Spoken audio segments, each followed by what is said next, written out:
Good to see you. My name is Christy Schoman-Fair. I'm a consultant with the Massachusetts Library System, and we're very happy to have you all here today for our Becoming Readers event from the New England Collaborative. I'm also very honored to be able to introduce you to our next speaker, who is Mary Rasner. Mary's the lab manager at the Massachusetts General Hospital Speech and Language Literacy Lab, which has the mission of improving educational outcomes for children and adults with speech, language, and reading impairments. Prior to working at MGH, Mary was a public librarian and most recently was the head of reference at the Melrose Public Library here in Massachusetts. So without further ado, I am going to turn it over to you, Mary. Great, thank you. So hello, and thank you all for spending part of your day with me online this morning. My name, as Christy said, is Mary Rasner, and I want to start by thanking Christy and the New England Collaborative for inviting me to speak today. I'm grateful for the opportunity to share with all of you the foundation of how we learn to read. My goal is for this information to support your interactions with patrons, especially children and their caregivers, and deepen your knowledge on the science of reading and struggling readers. I'll also share some resources you can explore to learn more, as well as suggestions to pass on to those in your community. So my passion for reading began as a young child, and I've worked in libraries from the age of 14, becoming a professional public librarian over 20 years ago. For the past 6 years, I have worked as the lab manager of the Speech and Language Literacy Lab, as Christy mentioned, at the MGH Institute of Health Professions in Boston. I'm grateful for our director, Dr. Tiffany Hogan, as well as the others on our amazing research team. And it is through this work that I've had the opportunity to think about reading in a different way than just loving a character or getting lost in a story. Many of you may have learned to read and you don't even remember because you learned quite easily. However, reading is not a natural ability, but a complex skill that we are taught over time. So to get us all on the same page on what it means to read, let me start today with a story. Hopefully you are all familiar with The Simpsons, because I hear they recently are even better than ever. But I want you to think about who is really reading in this example. So in this story, Bart is once again in trouble, and part of his punishment is to go after school every day to visit his grandfather. His grandfather has cataracts and has been receiving letters from his family in Germany, but he can't see well enough to read them. Bart is reading these letters to his grandfather and learning to decode German, but he doesn't have a very good understanding of what he's reading. As he reads these letters, his grandfather will often laugh because he's understanding the language that's created by the text. So who is really reading in this example? Is it Bart who's translating written words into something spoken? Or is it grandfather who's actually understanding the spoken language that's created by the written print? So, did you choose one?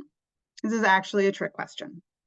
Research shows that neither is reading because you have to have both of those skills for reading comprehension.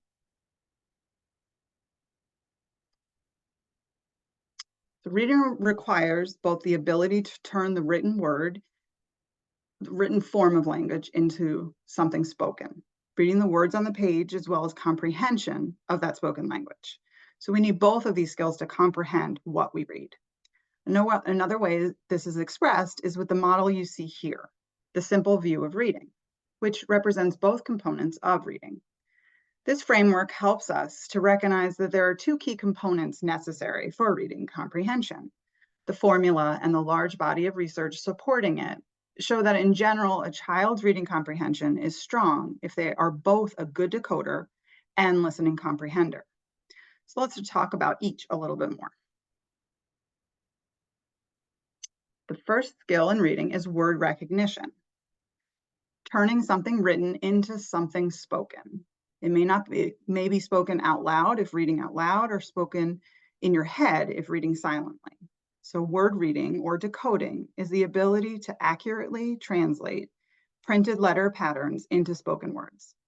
This typically develops when children learn the alphabet and begin to develop phonemic awareness, which means playing with sounds like rhyming, phonics, and sight words. So a strong decoder is able to quickly and accurately read familiar and unfamiliar words.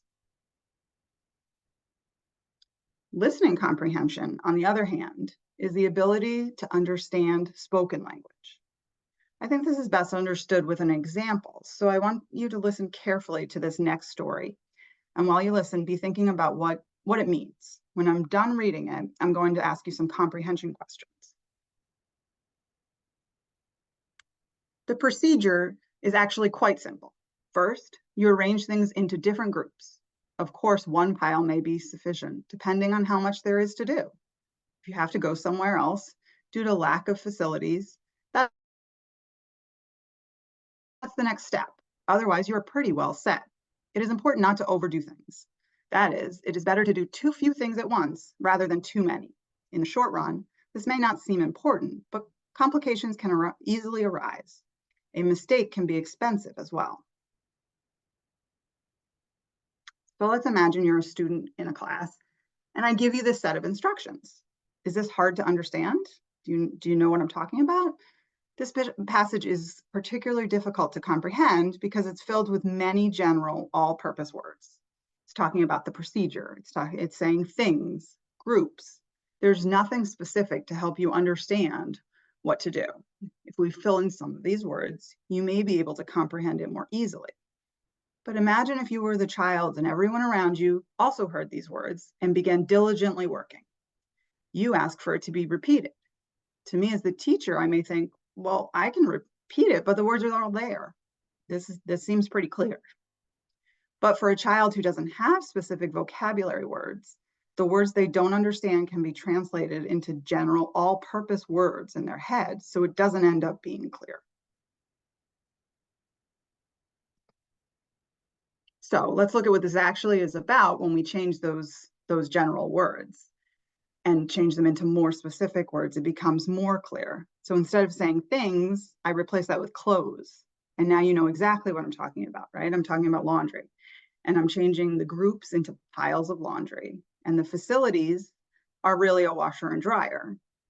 And you overfill the loads, that could become a problem. So as you can see, when you add in more specific words, you increase your understanding.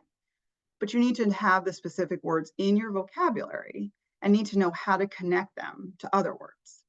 This skill doesn't have to do with word reading themselves. It's a language skill to comprehend what you are hearing. So as we can see from that example, vocabulary is important, but it's not the only piece that you need. Background knowledge is also needed. And I like to use an example where you likely know the meaning of all the words I'm about to read in the passage, but it will still be difficult to understand. And then I'll give you the background knowledge, and we will see how that supports understanding. So Sally first let loose the team of gophers. The plan backfired when a dog chased them away. She then threw a party, but the guests failed to bring their motorcycles. Furthermore, her stereo system was not loud enough. Obscene phone calls gave her some hope until the number was changed. It was the installation of the blinking neon lights across the street that finally did the trick. Sally framed the ad from the classified section and now has it hanging on her wall. So did you understand all of the vocabulary? I would argue that you probably did. You know what gophers are, right? You know what obscene phone calls are. So you have all of the vocabulary information, but let's try to answer the questions. So 1, where did Sally put the gophers? 2, why did Sally want the guests to bring their motorcycles? And 3, what did the ad say? So think to yourself, does anyone feel like a poor comprehender? Are you able to answer any of these questions? This is how a child who can listen to language, or maybe even read the words on a page, but have difficulty answering questions often feels. Now you are missing a key piece of information to be able to comprehend this passage, even though you knew all of the vocabulary. Dr. Hogan often describes background knowledge as the glue that holds together all of the words that you're hearing. And not only the words, but the sentences. Background knowledge is like glue that seeps through all the sentences and makes it make sense. The background knowledge here is the title. So I'm going to give you the title and then we'll read it again. And you'll see if it has new meaning. So the title is Getting Rid of Bad Neighbors. So Sally first let loose a team of gophers. The plan backfired when a dog chased them away. She then threw a party, but the guests failed to bring their motorcycles. Furthermore, her stereo system was not loud enough. Obscene phone calls gave her some hope until the number was changed. It was the installation of the blinking neon lights across the street that finally did the trick. Sally framed the ad from the classified section and now has it hanging on her wall. So now with this background knowledge, are you able to answer those same questions? Where did Sally put the gophers? In her neighbor's backyard, right? Why did Sally want guests to bring motorcycles? They're loud and annoying. What did the ad say? It was an ad for a house for sale or an apartment for rent. See the difference that additional information made to your understanding of the passage. So from these two examples, we can understand that vocabulary is important and background knowledge is needed.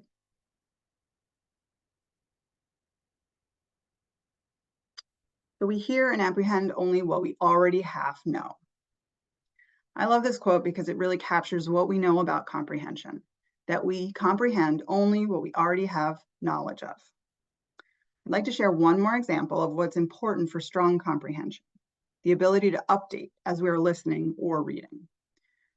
Going to read a couple of sentences at a time, and then I'm going to ask you a question, and I want you to think about how accurate you are, and now you're able to update as you move along. John is on his way to school. He was terribly worried about the mathematics lesson. Who is John? So who are you picturing right now? Maybe probably a student, perhaps. You're pulling in background knowledge of what a student might be thinking. Maybe you have a visual in your mind of what he looks like. So let's read on. He might not be able to control the class today. So after that sentence, who is John? Who are you thinking he is? Now you might be thinking he's a teacher. So you have to update your mental image. Children with difficulty with comprehension are not good at updating new information. So they might hold on to the idea that John is a student. And this next part is not going to make much sense to them, but let's keep going. He thought it was unfair of the instructor to make him supervise the class for a second time this week.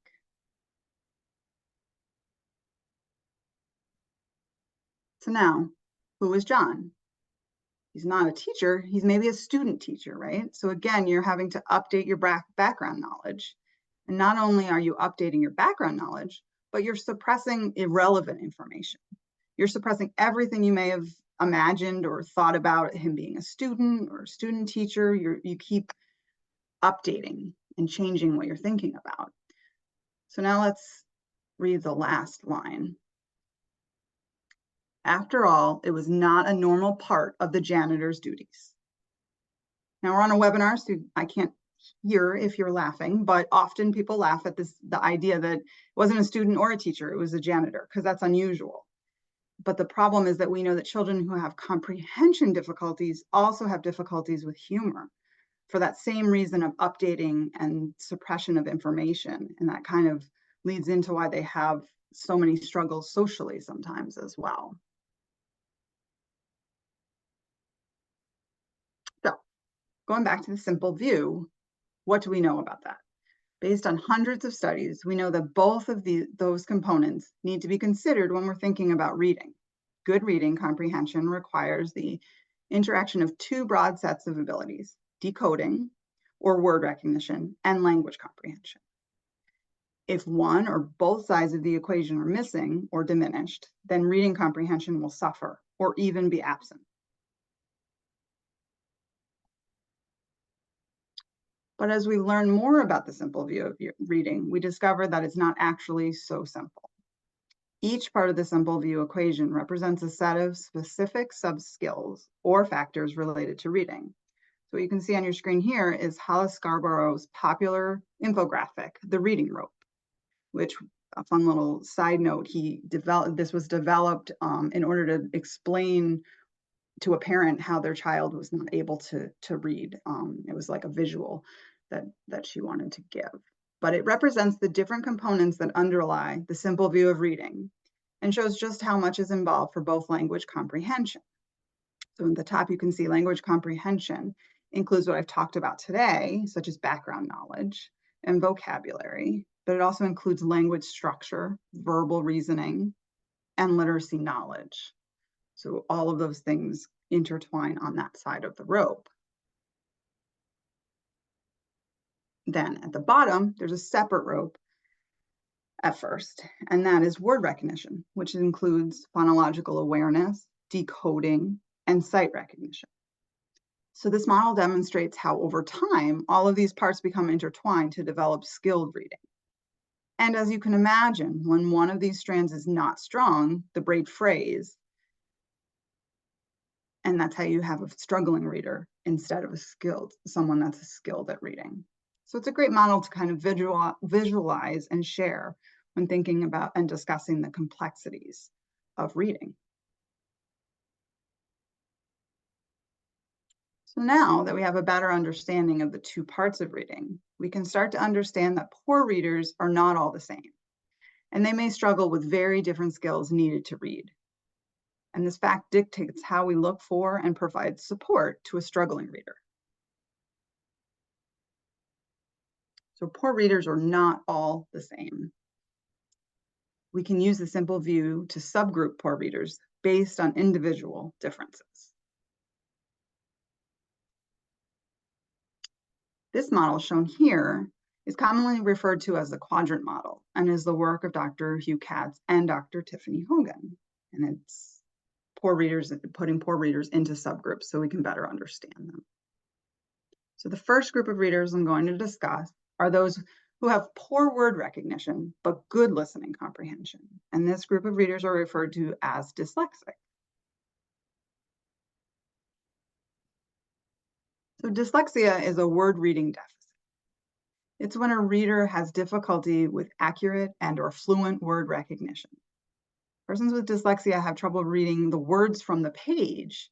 However, if someone reads the words to them, they would understand.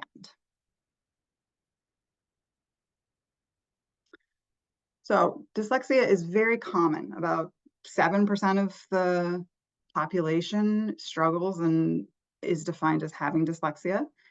It is a brain difference. It's something a person is born with and persists across the lifetime. So it's also very often been said that it's hereditary. So the key deficit for someone with dyslexia is phonological sound and orthographic letter processing. And also dyslexia is responsible for the largest group of children receiving special education supports in the United States, which is why it's so important for librarians to understand what it means to be dyslexic, because you're interacting with dyslexic learners all the time in your programs. You're reading to them during your story times. You're having conversations and recommending books to both young and older dyslexic learners. So dyslexic is not seeing letters and words backwards, although this is very commonly stated. It's just not factual. Dyslexia is not a problem with letter reversals. It is also not a condition that children outgrow. It is a condition that is not a condition, I'm sorry, that prevents children from learning to read well with the proper explicit, systematic instruction. They can learn to read well. It's absolutely not caused by a lack of motivation. And in fact, dyslexic learners often work harder than others in a classroom to keep up, and they find ways to compensate for their weaknesses. And it is also not caused by bad parenting or a lack of being read to as a child. So this is not the fault of caregivers at all. So one way to support persons with dyslexia is to build their decoding skills. Decodable books are a great resource and important to have in your collections. Not all decodable books are the same, and although I don't have time to deep dive into this topic, I encourage you to research and learn more about how you can best encourage emerging readers with strong decodable books. Just last week, I attended the Massachusetts Library Association conference, and there was a presentation that was excellent on decodable books. So that information is out there, and I encourage you to find it. Note that decodables are evidence-based, the evidence-based way to teach all children, not just those with dyslexia. But children with dyslexia especially benefit from decodable texts, which gives them additional opportunities they need to learn to decode words in a systematic way.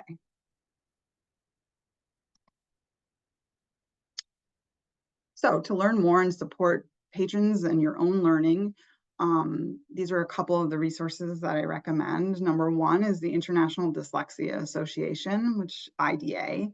It has local chapters in almost every state, and they provide workshops both online and in person. And they also have amazing resources on their website, and they have an international conference every year in the fall. Decoding Dyslexia is a particularly great grassroots organization that was developed and came about because of parents wanting to support their children and to work with the schools to get better instruction in schools for children with dyslexia. We have a very active group in Massachusetts, which is run by Nancy Duggan. So I highly suggest looking into them as well.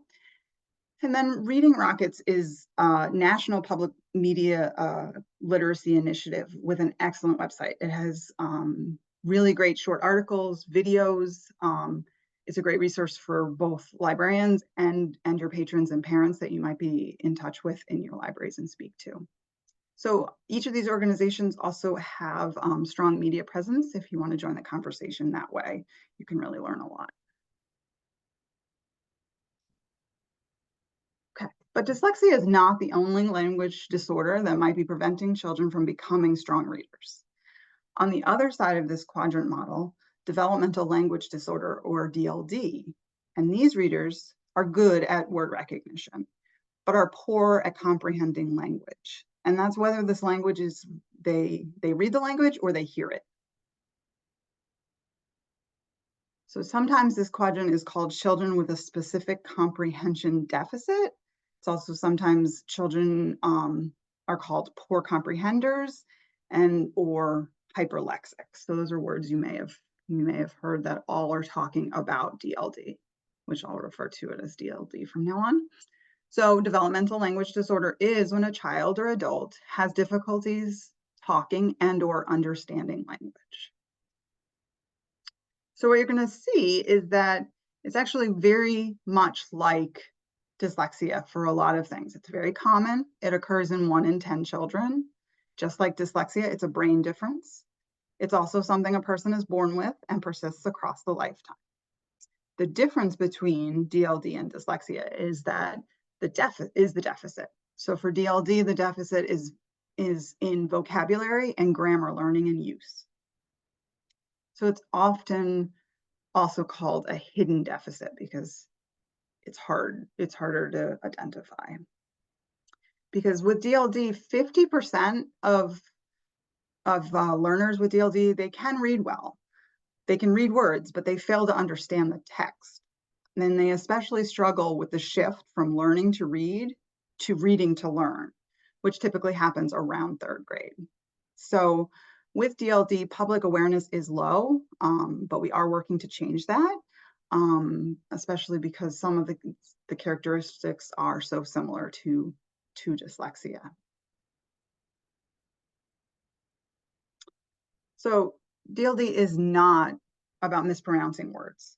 People with DLD have trouble understanding and using language when they are reading and when they are talking to someone. It is not a problem with speaking proper English.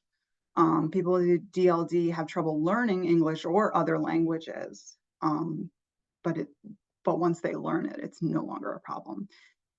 It is not a condition that children outgrow. It is a lifelong condition, but it doesn't prevent children from learning to read and communicate well. And similar to dyslexia, I like to really point out that it's not caused by bad parenting. Genetic influences on the brain development cause DLD, similar to dyslexia. So it is not something that is on the onus of parents, which I think is super important. So one way to think about how DLD affects language development, progress in children was described by Mabel Rice, who's a scientist in the field. She said it's like a train leaving the station late. The trajectory and sequence is very similar, but it never quite catches up. So we know that all children with DLD are late talkers, but not all late talkers have DLD, which is why it's called a hidden deficit, because it can often be missed. So what it really is it takes longer for those with DLD to develop the language skills, but they do make progress year after year. And they do, especially with the support, really learn these language skills. So I just want to take a minute to talk about why we may not have heard of DLD the way we often hear about dyslexia, despite being so prevalent, affecting 1 in 10 children. And some of our understanding is that language is just harder to understand. And there are language difficulties, they're easier to conceal and misunderstand. We find these difficulties are often described as personality traits, like, for example, my child's shy, or my child likes to play alone, or is just lazy. And these are unfortunately said so often that people sort of kind of ignore the struggles until the child gets older. So just to note as well, which has been a huge struggle in DLD, is that over time it has been called by many names. So the advocacy has been difficult, but it is definitely improving. So some resources that are really great for developmental language disorder is dldandme.org, which has a lot of short videos as well as articles. And it particularly does a great job of having first-person videos on what it's like to have DLD by both children and adults. And RADDLD is an international resource, which also is a big promoter of DLD Awareness Day, which happens in October every year. And all over the world, including the bridges in Boston, are lit purple and yellow to bring awareness to this disorder. So, bringing it back to the simple view of reading model we looked at earlier, you can see that dyslexia is a struggle with word recognition. And DLD is a struggle with is a listening comprehension deficit. They both really affect the ability to learn to read. And now that we go back into the quadrant, is more importantly, there's a high overlap actually between dyslexia and DLD, and that's in this the corner here, and that's between 50 and 80% of children with dyslexia have DLD and vice versa. So it's also important to note that although this quadrant looks like neat little boxes, both dyslexia and DLD vary by child from mild to severe. And each child will need personalized instruction and support to gain skills needed to become a strong reader and communicator. And the box over here that is blank, that's where we categorize good readers who are good at word recognition and listening comprehension.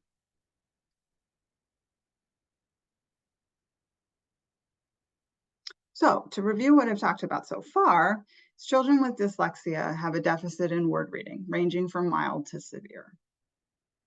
Children with DLD have a deficit in listening comprehension, ranging from mild to severe. About 50 to 80% of children with dyslexia have DLD, so those children have deficits in both word reading and listening comprehension. And then both children with dyslexia and DLD have language deficits, but their language deficits are different. And then almost all poor readers have some early speech and language delays, which means that librarians can often be the first professionals to interact and communicate with these readers through their programs, their story times, their library visits, even before children start school. So when a child is learning to read and still hasn't broken the code, they're focusing on word recognition and decoding. So they are looking to practice their letter skill sounds with decodable books and phonics. As I mentioned earlier, these books are great for those readers with dyslexia, but they are also fantastic for all early readers, and actually where all readers should start. So they should all start at the same skills and they need to master. So a child that's typically developing and reading will be reading decodable books for a much shorter amount of time, because That's the only difference. They'll just go through these types of books, but it's still really important for them to start there and to learn from these books first. And then a reader with dyslexia would need to practice these skills over and over again with repetition. So they would need to be with these books for longer. Once both sets of readers have cracked the code, they can move on to improving their listening comprehension and would need recommendations for books with more complex vocabulary, grammar, and background knowledge. And that's where the other books in your collection will kind of be used. So what can you do? As librarians, what can you take back to your library? What can you do? First, I would say focus on having an extensive, diverse collection of audiobooks, whether these are from digital sources, playaways, wonder books, because these are critical for struggling readers. And it's so important to remember and highlight to patrons that audiobooks are not cheating. Based on years of research, it's now known they are critical, and they allow kids that are not reading on grade level to still access material their peers are reading. No one wants to be left out of the conversation about the newest Diary of a Wimpy Kid or Dogman. There's so many references to Harry Potter, for example, that struggling readers may not be able to understand if they didn't have the support of read alouds and audiobooks to be able to access those books that they're not yet able to read on their own. It allows readers to build their vocabulary and like I said, connect with their fellow classmates. So it's a really great way, and it's really just a really great way for anyone to read. I think that there's, older research that kind of led people to believe that reading with audiobooks was not the same, and that's just simply not true. It's a great resource. It's a great way to read. It's a great way to learn. So likewise, reading books aloud to children should be encouraged through middle school and beyond. Like audiobooks, it's not cheating, and it provides a wonderful way for parents and children to bond over interesting stories. Secondly, you want to make sure that you have diverse collections. When looking at book recommendations, remember for word reading, you want to look for decodable textbooks, text and books that provide multiple opportunities to learn the letter patterns. Having a variety of alphabet books for your youngest readers is also important. And for those looking to improve language comprehension, you want books that focus on background knowledge for the reader, rich vocabulary, grammar, and higher level language. And lastly, please keep learning. I was only able to touch on an overview of how we learn to read. There's so much more you can learn and provide for your communities. I can't highlight enough that even just being able to recognize, understand, and offer a knowing ear to a parent who has just learned their child is a struggling reader means the world. So please take a look at the resources I mentioned and continue to attend workshops like this one when you can, because your knowledge really does make a difference. And my literacy lab is currently in the early stages of creating more comprehensive training for librarians in collaboration with libraries. So please feel free to reach out to me if you have ideas, topics, questions, that you want to know more about. I would love to hear from you. So as I conclude today, I'd like to leave you by saying thank you. As librarians, either in public or school libraries, you'll interact with many individuals with dyslexia or developmental language disorder. And understanding the foundation of how individuals, and especially those that struggle, learn to read will allow you to recommend and support those readers with the most appropriate materials. It will allow you to evaluate and strengthen your programs, your story times, and your interactions with all readers. So thank you, and I'm happy to answer questions.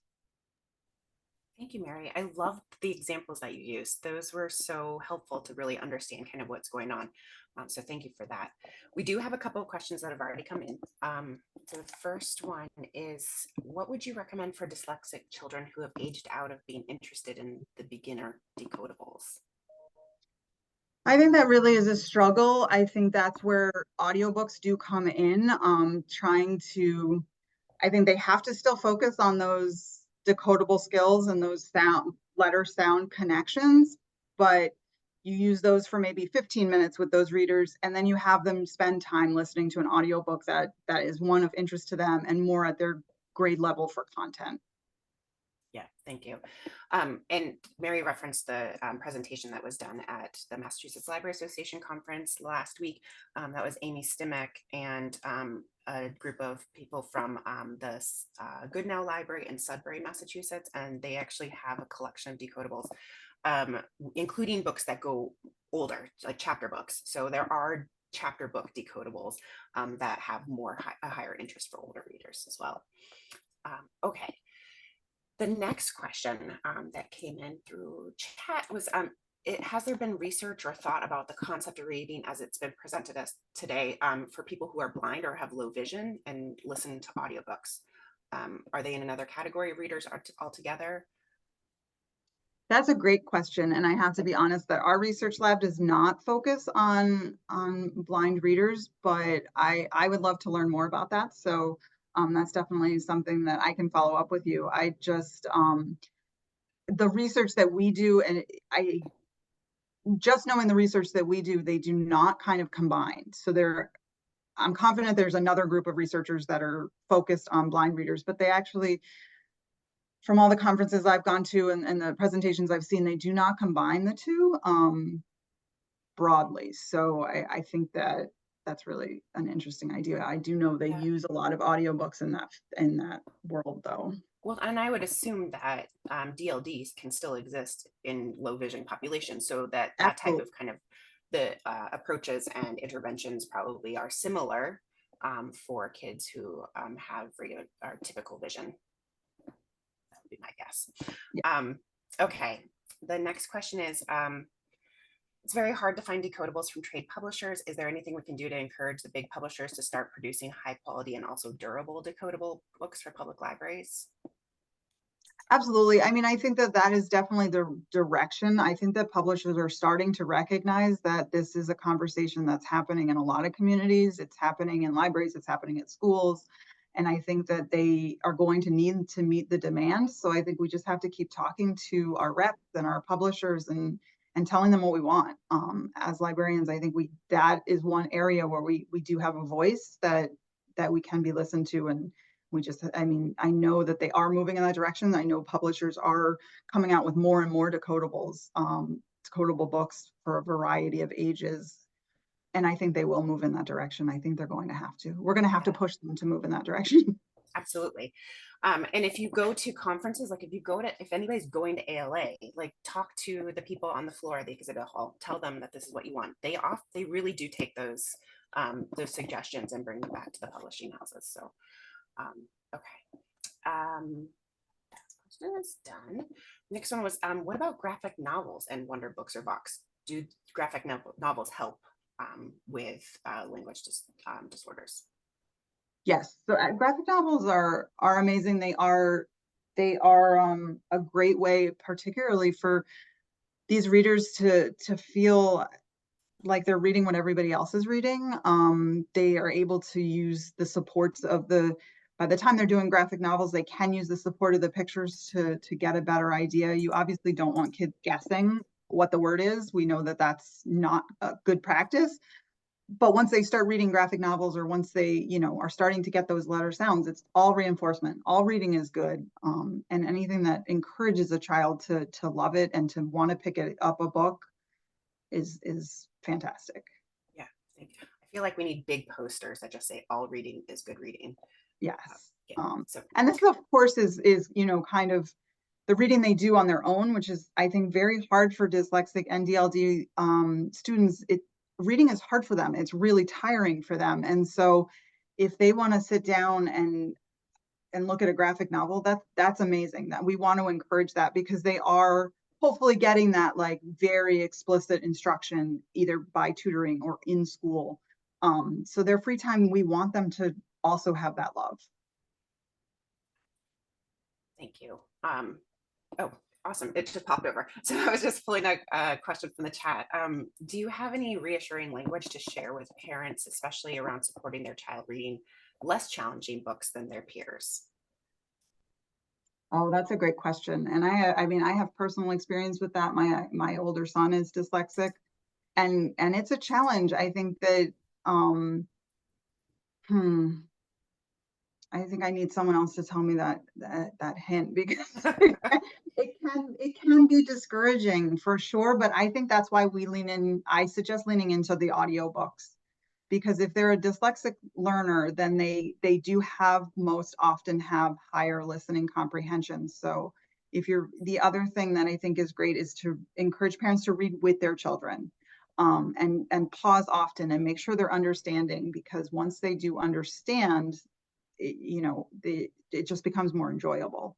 Um, I kind of think that there's not a good way, honestly, to tell an older child that they have to read, a very basic book. I mean, that's just a hard sell, but I think if you pair it with something else, that's what makes it a little easier. Yeah. And I think for parents, one of the things that I always used to say is that the reading levels are assigned to books, not kids. And when you're selecting books, you're really thinking about what fits for that child at the specific time and the task and what it is that you're trying to get from it. So it's, if your child is the one who's reading a lower book, that doesn't necessarily mean that there's anything wrong with them from an intellectual standpoint, or that they're not as good as other kids. They are reading what they need to read. Yeah, these kids are all very, very bright. They're bright kids. I think the other thing is to have them choose the topic. Like you can find a great book that has, a lower level, so to speak, of reading, but it's about something that they love, whether that be basketball or traveling, or learning about different countries, finding the topic that they like will make it easier too for them to want to read a book that's at a, quote unquote lower level. Yeah. Another question that's in our Q&A is how do you steer a reader away from guessing words? That's a challenge because it's like what we want to do. But I think that, trying to show them the actual word and work with them to sound it out and break down the letters in that word, and kind of just reinforcing that practice versus skipping, is really important. Thank you. So what other questions do people have about reading? I really appreciate, Mary, your time here. It's just fantastic. And I'm glad that you mentioned that you have a son who is dyslexic, because I think that kind of gives you a more full experience when it comes to this. And you have your librarian background and your language lab background. And you're such a great resource for all of us. So thank you.